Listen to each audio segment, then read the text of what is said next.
ভাষা ও শিকড় হারানোর ক্ষত। যে মানুষ নিজের মাটি ভুলে যায় সে একসময় নিজেকেও হারিয়ে ফেলে। একটা গাছ যদি নিজের শিকড় ভুলে যায় সে কতদিন টিকে থাকতে পারে? মানুষও তাই। ভাষা, সংস্কৃতি, মাটি, ইতিহাস এসব শুধু পরিচয় নয়, এসবই মানুষের আত্মার ঘর।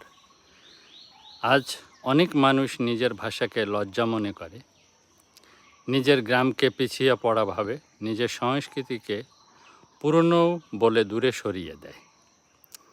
কিন্তু ধীরে ধীরে সে হারিয়ে ফেলে নিজের ভেতরের পরিচয়।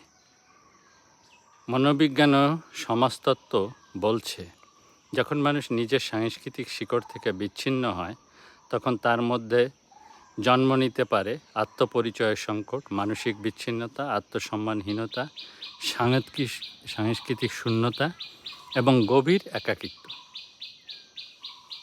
বাঙালিয়ানা আধ্যাত্মিক দর্শন তাই বলে, বদ্বীপের মানুষ শুধু নদীর পাশে বাস করে না, নদী তার আত্মার ভেতরেও বয়ে চলে। ভাষা শুধু শব্দ নয়, ভাষা হলো মায়ের ডাক, শৈশবের গান, লোকগানের কান্না, বৃষ্টি ভেজা মাটির অনুভূতি।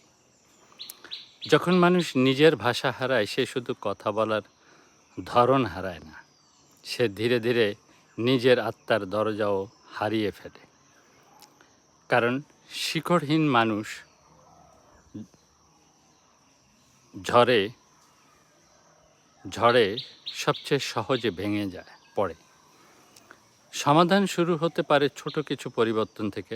নিজের ভাষায় কথা বলতে গর্ববোধ করা, শিশুদের শিল্প, লোকগল্প, ইতিহাস ও সংস্কৃতি শেখানো, গ্রাম, প্রকৃতি, মাটির সাথে সম্পর্ক বজায় রাখা, স্থানীয় শিল্প, গান, ঐতিহ্যকে ভালোবাসা, সামাজিক অনুকরণের বদলে নিজের পরিচয়কে গ্রহণ করা, মালিক স্মরণ মনে রাখা। মানুষ মাটি থেকে বিচ্ছিন্ন নয়, কারণ যে মানুষ নিজের শিকড়কে ভালোবাসে সে কখনো ভিতর থেকে একা হয়ে যায় না। নিজের ভাষাকে ভালোবাসো, কারণ ভাষা হারালে একদিন মানুষ নিজের আত্মার শব্দও হারিয়ে ফেলে। তাই শিকড় ভুলে যেও না, কারণ মাটিহীন গাছ বাঁচে না। ধন্যবাদ। ভালো লাগলে ভিডিওটি শেয়ার করে দিবেন, সাবস্ক্রাইব করে পাশে থাকার অনুরোধ রইল।